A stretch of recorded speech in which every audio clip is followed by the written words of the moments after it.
పుడమిలో అణువణువు నీదే పరవశించుట నేర్చుకో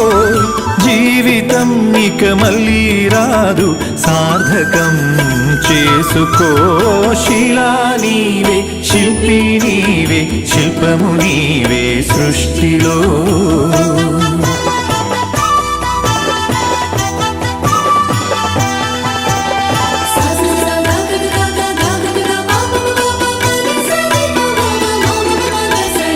పాడి పంటలు పసిడి రాసులు ఆలమందలు పాలధారలు గరక పువ్వులు గడ్డి పాన్పులు తుమ్మెదలు తూనీగ నవ్వులు ఎన్నో